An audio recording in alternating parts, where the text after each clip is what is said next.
Hello music lovers, welcome to another episode of Radio TV. You're with Cheryl Lee and Vince Contarino, and this week we've got Angry Anderson and the boys from Rose Tattoo. that's Ronnie, Simmons and Mick Arnold. Correct. So they weren't original artists, so it's good to. So you got to have a bit of a. You had a bit of a chat with them. Did Angry let them speak? Not much. A little bit.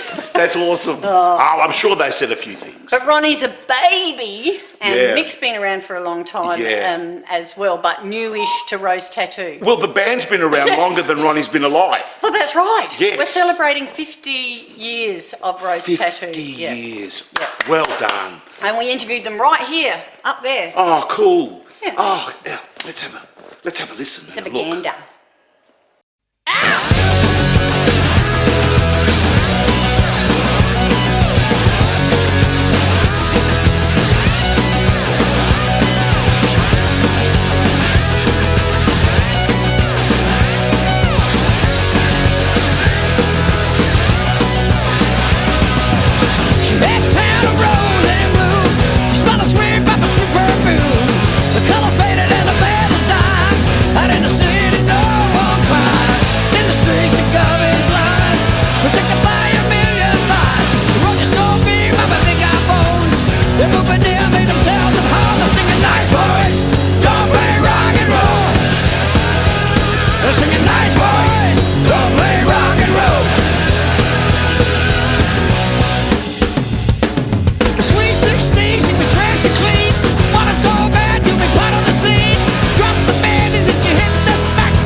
Welcome to this week's episode of Radio TV. You're with me, Cheryl Lee, and I'd like to welcome to Crabtree Studios today members of Rose Tattoo, straight from Adelaide Airport. Yes. Looking quite fresh, although, gentlemen. That's only on the outside.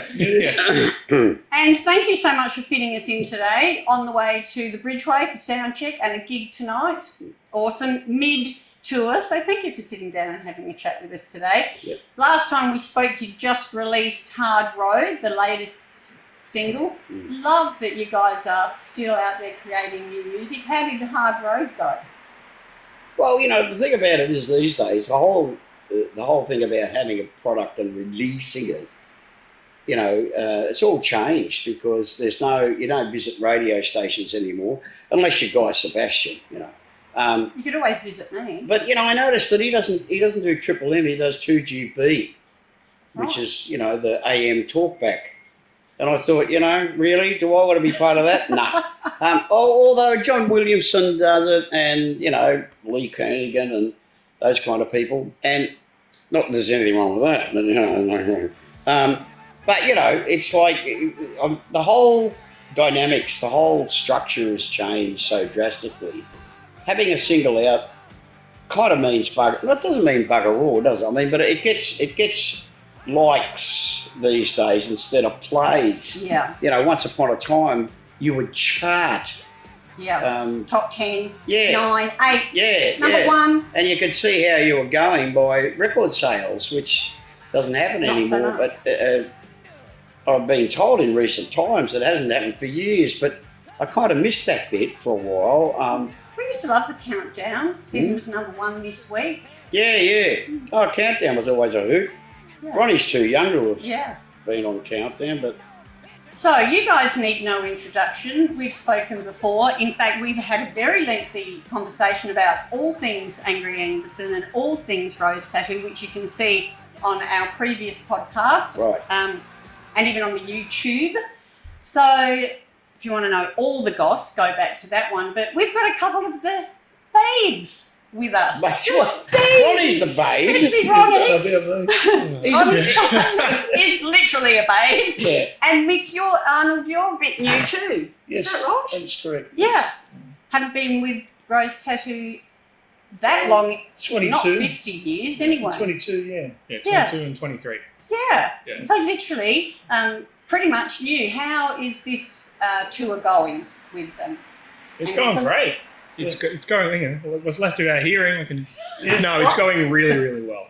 Like, the crowds have been amazing, and just to be a part of, like, a 50-year legacy, and, you know, how much it's a part of the people's lives, and you can see it affecting them in the crowd, you know, getting to see when they meet Angry after the show, for example, just even as a fly on the wall, let alone being on the stage playing. It's incredible. I know, right? How many tours, gigs have you got left in Australia before you? Because, my goodness, you're hitting the road. right till the end of the year, so I'm not sure because they keep adding stuff. Yeah. But in relation to what Ronnie was saying, you know, I've worked out it's either two things. It's either, let's turn up and see them off because, like, thank God they're going, or it's just out of sympathy, you know, because we're not sympathy. Nostalgia. But because it's our last year. I mean, we finish on New Year's Eve. And it's all right, I'm having therapy, but it's traumatic. It's going to be a lot. Yeah. It's Didn't you start on New Year's Eve? well, yeah, we take our birthday from the stroke of midnight, which is sort of, you've got a foot in both years. And that was Peter's.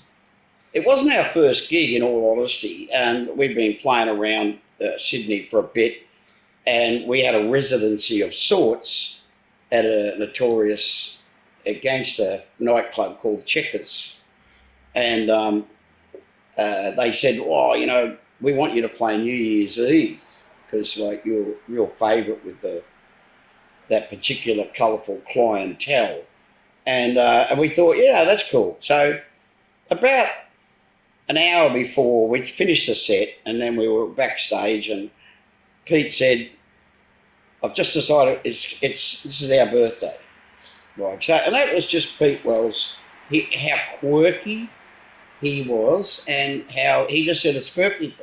He said, so, because Mr. Casey, the bloke who ran the place, he said, we want to put you on at 11:30, but you've got to stop halfway through your set. But they were about 45 minute sets in those days. And he said, and then we'll sing Old Lang Syne, and, you know, we'll pop there, and they had buckets of champagne, cheap champagne, and, you know, pop, you know, Happy New Year. Streamers, balloons. And then, so 2 or 3 Kissing. minutes into the new year, you could start playing again. So, whatever, you know, like, but it was like that quirky sort of side of him that he thought, you know, like, you know, most people are born during a day. Yeah. And but Rose Tattoo supposedly born in inverted commas at the stroke of midnight. Yeah. From 1 year, and of course once that second's gone, it's 12 o'clock. Bang! It no longer is 75. It's now 76. In this case, 20. Anyway, that's the story. We're going to talk about how busy you are in a minute, I'm 5'2". but I think during this tour we're going to bring back, sorry, that went over my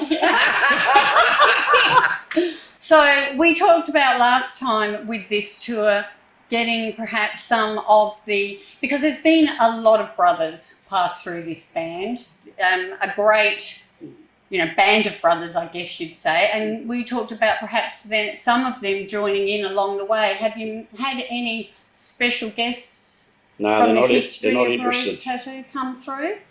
They're not interested. Aren't they? No kidding. No, well, let me clarify something for a start. There's been a lot of people played in the lineups, sometimes, in most cases, filling in. But there's about that many, no, there aren't that many members left. True anyway. members. Yeah, because to be a member, you have to be truly identified as a member. So right? tour, record. Yeah, and B, except like the band basically says, okay, you are now a member. Yeah. So there's a lot fewer members than the scurrilous The fly-by-nighters. scribes, you know, the rock historians who think they know more about it than I do. But actually, one of them is the legend himself lives here right in Adelaide. Rob Riley. Rockin' Rob Riley. Rockin' Rob Riley. Yes. Is he coming tonight? We don't know because he's like the Phantom. He just sort of appears. No, probably not. But we've signed him on to do some gigs. So I'm not even sure I'm supposed to tell you what they are. Is that a scoop? Did you hear it first here? Because there's going to be a publicity about the fact that he's going to come and play gigs with us. That's fantastic. We love him, of course. Oh, yeah. Yeah. How about his man cave, hey? Yes. Well, actually, if you've been there, you can have visitors in a man cave, I suppose, can't you? Yes. Like, We did an interview with him in his man cave. Lumpy's works on cars, restores cars. And that's a no-go zone, isn't it? Your garage, is it? Oh, virtually, yes. Yeah. Well, I was allowed in there, but I wasn't allowed to touch anything. Yeah, that's right. Yeah, allowed in. Alrighty, so talking about busy, there is no... Well, it's not a celebration, this tour, is it? Because it is leading to the end of the band. Mm. But Jeepers Creepers, you're busy. You're going through to the end of the year in Australia. And how about this? I just counted. You've got 22 gigs in 31 days. It's called Our Last Ride. What's funny? Hilarious. In Europe. So you're all going over there? Well, yeah. Yeah. You don't seem happy about it, Angry. No. I'm happy about the fact that we're all going. Yeah, of course we're all going. But we aren't doing Britain because the last couple of times we've gone to Britain, they won't let Dougie in, Paul DeMarco, our drummer, because of his criminal record. But having said that, so we've brushed UK. But in all honesty, we weren't pulling the crowds in recent years to justify us doing a whole run of dates there. But yeah, that's a lot of work, but that's the only way you can do Europe the summer run. And Ronnie's never done it before. Yeah, it'll be my first time at Wacken. A virgin, hey? Yeah. Let's not go crazy. So, Wouldn't go that far. 22 and 31, that'd wear out men a lot younger than you. Yeah, well, we haven't done it yet. We'll get back to you It in may August. just wear you out. Oh, yeah, no, it does. I mean, it takes its toll. There's no doubt about that. But, there's quite a bit of downtime. Really? I mean, the gig itself spans, 3 hours? You get there and like 30, 40 minutes before the gig and you go on and do, and I think we're only doing 60 minutes, 75-minute sets. Yeah. And then, of course, there's a couple of hours of coming back downtime. And then by that time, within an hour and a half, you're back on the liner and... Off to the next town. Yeah, and pretty much after you get on... Well, I do. Once I get on the bus, I have a beer or two and go to bed. Chillax. Try and let your So I know you've been to the Bridgeway plenty of times Yes. over the years. I don't remember one of them either.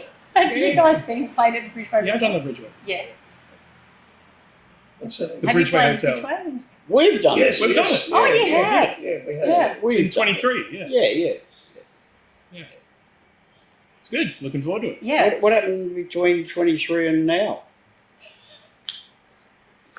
We played some other venues in Adelaide. The Emu Hotel, I think. We did too. Yeah. Yes. And a few others that evade my memory. But Yeah. Bit Yeah. further out of town. yeah. You've got a pretty good history with the Bridgeway. Yes, it's interesting that they keep They let you having back. us back. You know, it's like there are some gigs that won't. But So we were talking about. we love the Bridgeway. Yeah. Sorry. It's great. I mean, I grew up out there. We used to line up every Thursday, Friday, Saturday night to see live bands, and then they didn't have live music for a long time, and they are again, which is fantastic. And a weird experience. Just walked into the ladies' room after 20 odd years, 5 children, you know, and it was like a jolt. It was like a time machine. So back who are in we talking time. about? This? Me. You. Yeah. I walked back into the Bridgeway ladies' room. 5. 5, yes. Father of 5 over there. So you're Roman Catholic? Boy, no. I've got a telly in the bedroom now. That doesn't work. Boom, boom. Yeah. So it was like a time warp because other things had changed slightly, but the ladies' room was exactly the same, and I thought, I'm like, what, was 18 again? Yeah. Yeah. Yeah. Do you get a bit like that, going back to venues? Just I don't feeling know, young? Although you're you are closer young. to 18 than I am. Far out. Still pretty far from it. Yeah, no, there's certain things that can bring you back. Yeah. You know, if it's been a while. So do you feel like you're 18, Mick, when you... Not It's really. going to be beers or bad So, Yeah. did you want to take this opportunity to talk about any of the previous brothers? For instance, 2006, sorry, when you guys were eventually inducted into the Hall of Fame. It was the same year also that you lost Pete, but That's the only reason they put it. he was really proud, wasn't he? You want me to really be honest? I said, is there anything you want me to say? Because he was in hospital, dying. And I said, they've nominated us for the Hall of Fame. He says, that's because I'm fucking dying. And I said, is there anything you particularly want me to say? And he said, yeah, tell them all to get that's exactly what he said. Bless him. And he said, because they were sort of saying that it was a shame that he couldn't be there, you know. But, you know, Pete was a funny animal. And I think he might have been, not that I'm ungrateful, because I'm glad, I think the band deserves to be in the Australian Hall of Fame, without a doubt. I mean, yeah, but I always wondered, you know, like, it would have been chaotic. Can you imagine if Rylands and Cox and that had been there, like, you know, like because Coxie was in the band. Because Coxie and I took our mums. Was that the Arias or? Was that 2000? What year was it? 2006? Yeah, no, he was still kicking. Maybe they had to wait till they thought you'd calmed down a bit and matured. Yeah, really. Like, that was never going to happen. No. With Mick, I mean. Yeah, no, we took our mums as our dates, which I thought was really Oh, lovely. that's cute. Yeah, I thought it was really lovely. Rightio, we better ask you a couple of questions. So, Ronnie, you're a baby. I said that already. 37. Yeah. Yes. And tell us, what are you playing? What instrument? I'm a guitarist. I Yeah. play rhythm guitar. I've got a Gibson Les Paul, and I'm connected to the thing. I love it. Yeah. So your favourite? Yes, it is my favourite. And well, these songs are how I learned to play as, you know, when I started out. So to come full circle and now to be on the stage next to these guys, it's great. Is it like a dream come true? What about they 100%. say, you know, never meet your heroes? I'm glad I did. Yeah. So that's obviously been a good experience. Yay. Yeah, I'm loving it. Excellent. And wanted to just tell us briefly your a little bit of your history before Rose Tattoo? Yeah, I played with Richie Ramone, the drummer from the Ramones. I was briefly in Fast for Pussycat. And then, you know, I was living in Los Angeles for 10 years. And when Angry gave me the call that brought me back home. And, you know, what a homecoming. Yeah. I feel like I, you know, came back to Australia wearing a gold medal. Being able to join the state. Absolutely. Yeah. And Mick, slide guitar. Yes. Yeah. And when did you get the call up? And what did you do prior? Prior, well, you know, there's a bit of history there, but it goes back a fair way. Because, you know, I've known Paul DeMarco for over 25 years. And maybe not much, you know, under that, really. But yeah, I filled in for Pete in 2004 when he was having radiotherapy, and that was my first taste Induction. of radiotherapy. Yes. And then I couldn't do a gig, I think it's 2013, 14, something like that, yeah. So I've known the lads for quite a while. So you just slotted right in. Yeah. And who else have we got? We've got who's on drums and bass? DeMarco. Yeah. And Stephen King, who played from 2000 to 2000. He was the bass player on the live album, which was recorded 25 to live. Yeah. 25 to live. 25 to live. Can you remember what year that was? That was 2000, I think. Was it? Yeah, so he was with the band for a while, a few years, and because he's a tattooist by trade. Yes. But so when we changed musically, or wanted to change musically, he was a bass player on the album. Well, Rod did Scarred for Life, which he predominantly co-wrote with me, and then we did that painful album in Germany called Pain, and that was Actually named. Oh, it was just a really strange experience. So yeah, we were toying with the idea of getting Jordan back to play. I think I told you that last time. Yeah. But he's got some fairly heavy personal relationship commitments, and he also he's got some health issues. So, you know, unfortunately, we won't see him on the road. I'm going to say on the road, Rob's going to do. It was 4. Help me out here. Is it 4? shows. 4, yeah. I thought it was like 4 or 6. Yeah. Mm-hmm. Any in Adelaide for us? Any in Adelaide? Well, you know, how could we not play Adelaide? Exactly It's right. like, it's Rob's. That's all right then. You know, yeah, it's Rob's territory. Yeah. He's the king of Adelaide. Alrighty. Well, I'm just going to. Sorry. You obviously don't have, when you were in your notes talking to Ronnie, the most romantic thing I think that's ever happened is that Ronnie proposed to his childhood sweetheart, Aww. whose name is Rose. Hi, Rose. Hi, Rose. Hey Rose, on the ship. During Bad Boy for Love. Oh, that's beautiful. Yeah. Like during the song? Yeah, during the break, like the guitar solo before I launched into it. Oh. And he didn't tell us.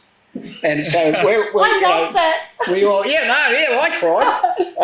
It was funny. It's funny. It was just like one of those amazing moments because we weren't aware. And there's a part in, sometimes if it's going really, really well, we break it right down to the barest, like, you can just to keep it going. And he chose that moment. He steps up to the microphone and, would you like to tell the story? Well, yeah. Like, we go back to when we were teenagers. And, you know, I said, well, it'd be 20 years ago this year. I was like, you know, I got to be your first. I'd like to be your last. Will you marry me? Oh, I And love that. Thank God she said yes. That would have been I know, a embarrassing. bit embarrassing on Yeah. the big stage. And But yeah. let me think about it. Yeah. Well, yeah.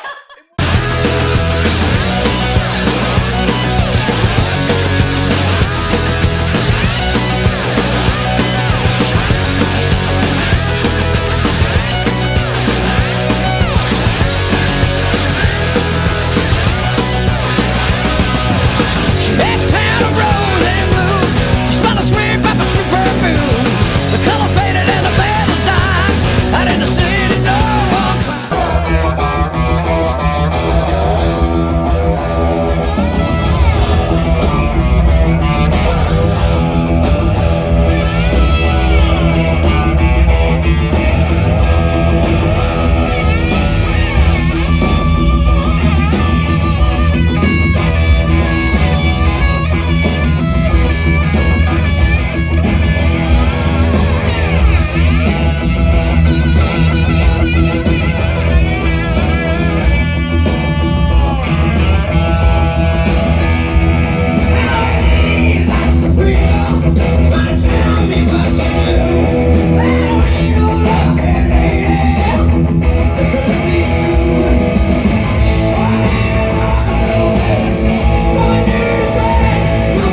so I've rediscovered music that I've always loved anyway.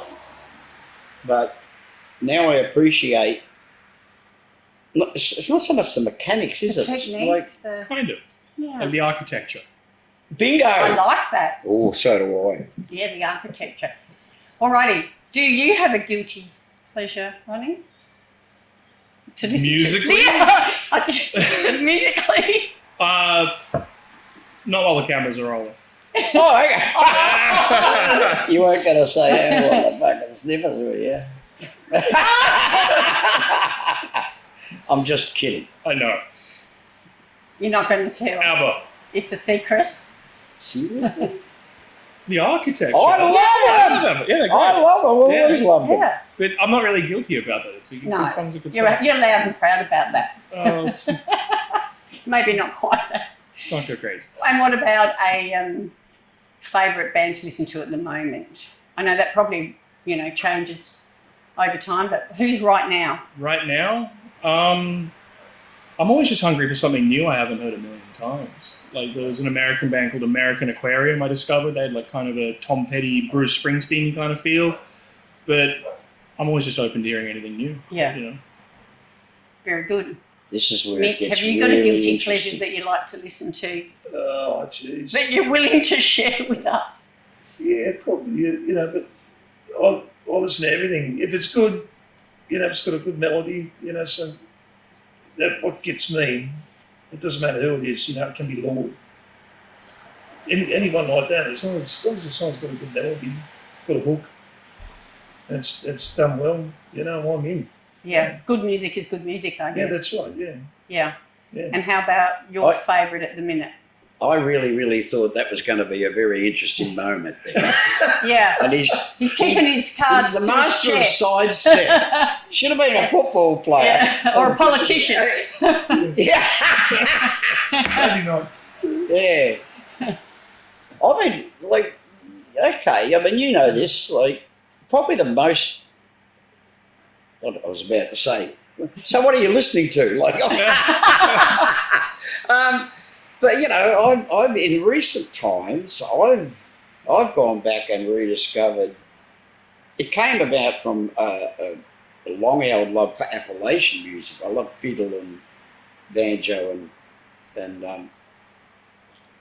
but there's this huge spate of really young people, and some of them are like families. Like there's and like the 3-year-old's playing a fiddle, not the 3-year-old, but a 5-year-old, and then there's a 7, and then there's an 8. Because they're big families, and they call them, they call themselves their surname. Like the Partridge Family. Yeah, pretty much like that.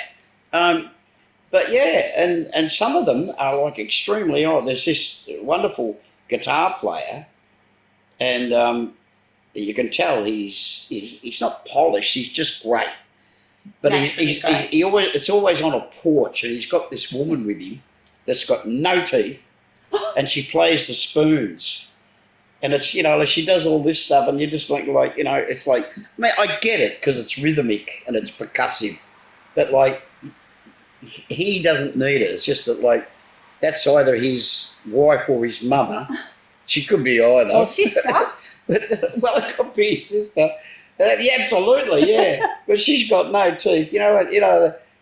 What happens to your facial structure when you've got no teeth? So, yeah. So they're genuine Appalachian type people. But they play songs that you and I don't know about your tastes, but, and they are well-established songs when you look them up. It's like trad, or, it's like from the catalogue of, or, so the songs have been around for... They're generational. Yeah, they've been around for 40, 50, 60 years, and these people have been singing those songs. Forever.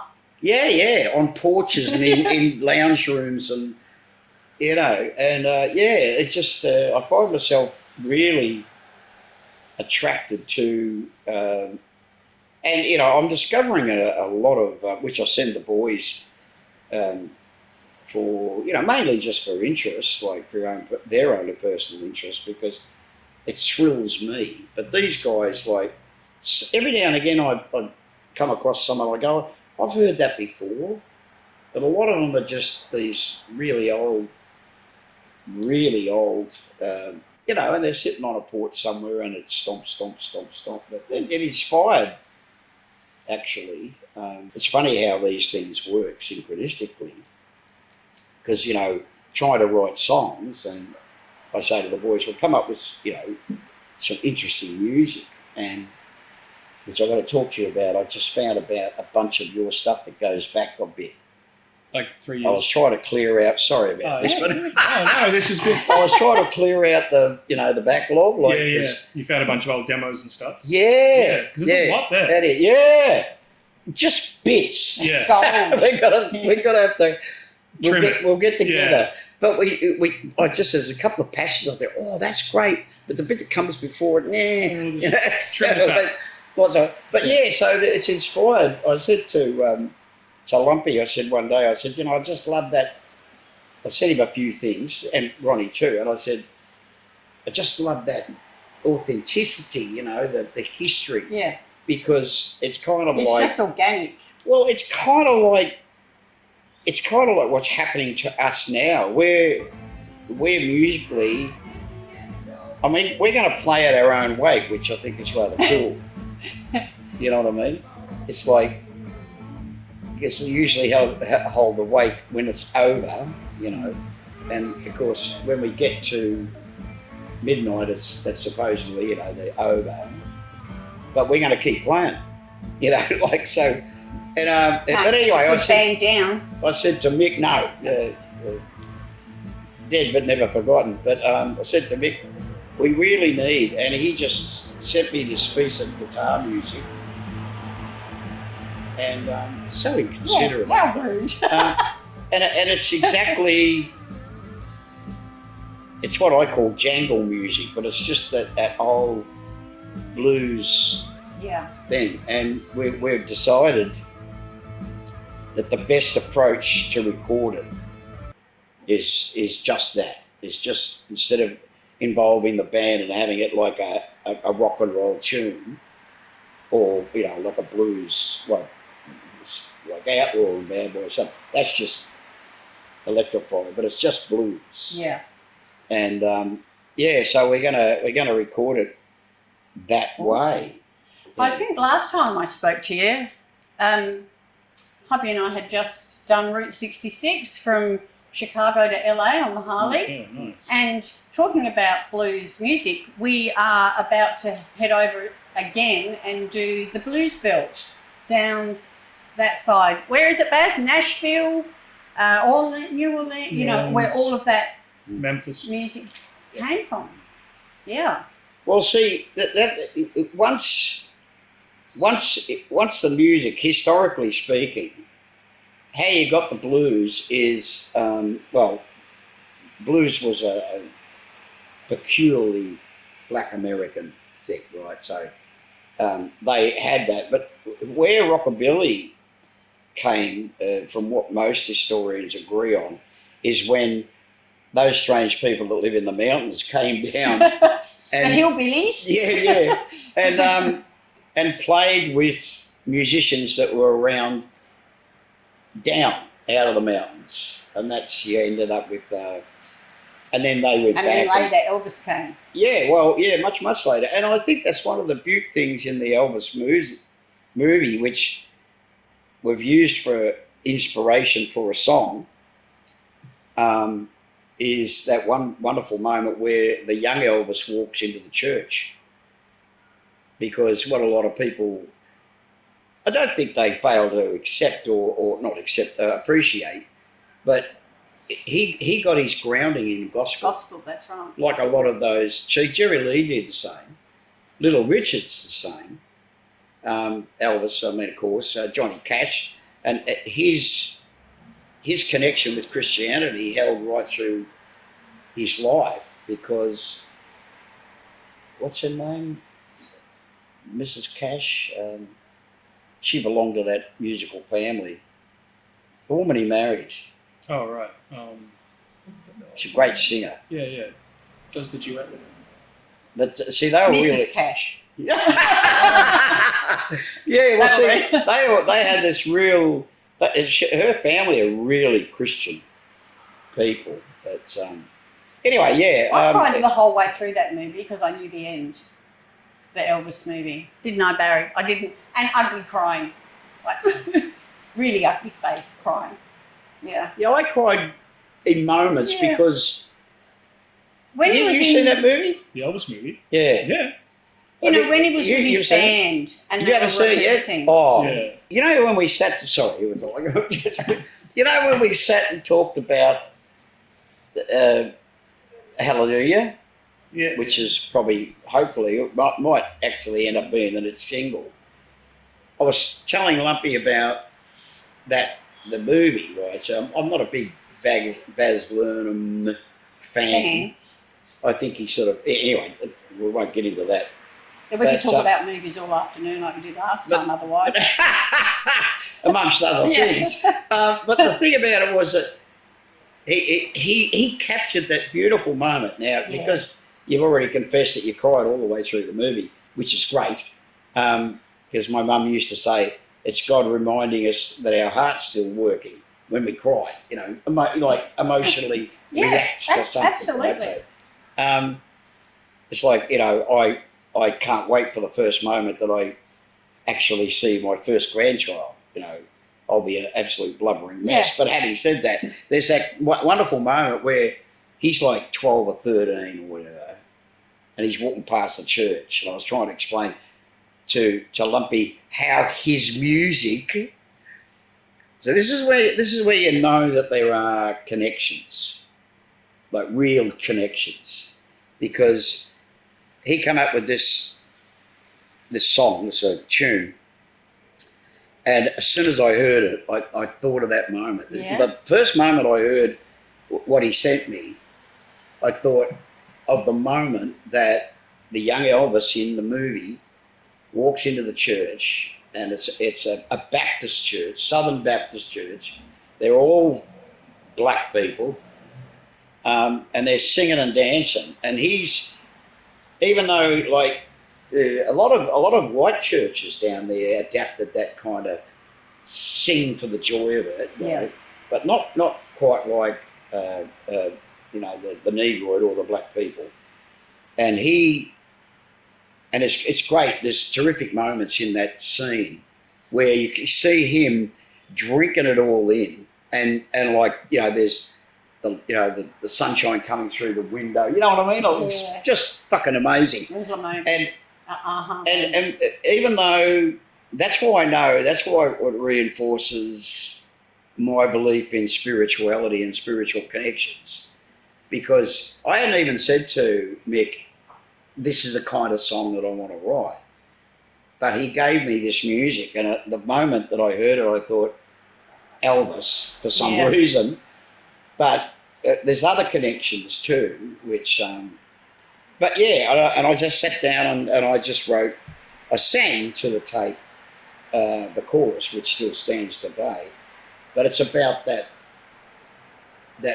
meeting of soul and the physicality of music and what it does to people. Yeah.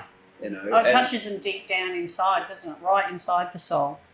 Yeah, because it was, you know, that was a very, and Baz, as a writer, director, captured that the moment that the spirituality and the physical merged. Yeah. And then that's when I think that the Elvis that we know was born. Yeah. You know, because the light went on, you know. Now, Lumpy, I've got to go back to you before I forget. Who do you want to listen to right now? Who are you listening to, babe? Derek Trucks. It's pretty good. Yeah. Yeah. Stuff like that. That's the band. Just guitar players, slide players. Yeah. Yeah. All right, I got one last question for you, and then we better let you guys. You got to get out to sound check, right? Yes. Yeah. Have we got time for one more question? Yeah. Quick one? Yeah. Because we're called Rider Entertainment, we usually ask this question, and I think the answers have changed since the 80s. But have you got a rider, a funny story about a rider? Or what do you have to have on your rider or you are not going on? Lenny Carlton, yeah. Yeah. Melbourne Bitter, VB. You're happy? I'm happy. VB. But I love the bitter. So, but you know, there's nothing. I don't think you can beat Carlton Draft out of a tap. Yeah. In a good pub. Yeah. It's got good clean lines, and the beer tastes like beer. It's a man's beer. The bloke approached Lumpy last time we were in Melbourne, and he said, "I work for CUB." And because, you know, yes, there is a God. Your best friend. And he said, yeah, well, he's become our God. And he said to Lumpy, you blokes should drink. And he said, oh, you know, it's that's it. You know, you know, he said, so he supplies us now. You know, like, not for the gigs, but for our own, Just life. our domestic consumption. Yeah, recording. But there was a great T-shirt. I've got him back. I got him asked. I asked him. I said, "Listen, go back and look through the last 20, 30, 40 years of advertising." Because when we first went to England, right, and I've told the boys this story, we went out and bought as many shirts as we could, like with flags, and there was a one with a big A, and the flag was that the A was made out of the flag. And it was about like, you know, Australian marketing or something. That was their logo. And we bought all these shirts. And I wore one, the only time I've worn a white shirt. And it had a Carlton Draft tap on the front. And it said, Carlton Draft, made from beer. Yeah, I remember that. Isn't it funny how it's in your mind? He's looking for it because he said, like, and he's talking to CUB about using us as like ambassadors. Yeah. For, you know. I think you fit the bill quite well. And well, I think perfectly. But you know, the interesting thing. Sorry, You're all right. I'm not I don't want you it. to be late. I don't want to get in trouble with Kat. I was talking to him about it, and I said, he said, "What was the first beer you ever had?" I said, "It was Richmond Bitter." And I said, "Oh, okay, yeah." He said, "Well, we bought, you know, CUB bought that brewery," and I said there was another favourite beer that I had when I was a teenager, which was Abbott's, and the brewery was in a suburb called Abbotsford in Melbourne. Yep. And I said, but then, you know, as a Melbourne, I'm in my teens, so I was allowed to go into pubs. Well, I wasn't allowed to go in pubs, But you do. did. I was getting into pubs. And I discovered Carlton Draft. And then, of course, a bit later, as your tastes become a little bit more discerning, Your palate. the glory of Melbourne Bitter. And back in the day, you used to be able to get Melbourne Bitter on tap. You can't do that. You can't. I can't remember the last time I saw it on tap. No, I've only seen it in long necks usually. Yeah. Right on. Now the important thing, where can they get tickets, albums, merch, all of the above? Where do we go? rosetattoo.com.au. Easy. Everything is straight from there. Yeah. 2 dates, merch, all of that. All right.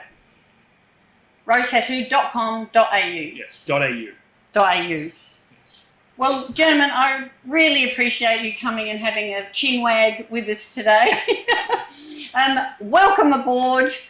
You know what? I just want to personally thank you for, you know, joining the band and keeping the music that we love being able to be played live all over the country, all over the world, taking Australian music, Australian talent to the world and coming home and bringing it back to us. Appreciate it. Thank you. Right. Amen to that.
so much for joining us on Writer TV this week. Please join us next week. Same bat time. Same bat channel. Ciao. Cheryl, tell us the good news. If you love your music as much as we do, and everybody involved in this show does it for the love of it, none of us get paid, and you'd like to be involved, please just email this address here and come along and have a chat to us about sponsoring maybe one show or even a whole series of shows. We'd love to have you on board.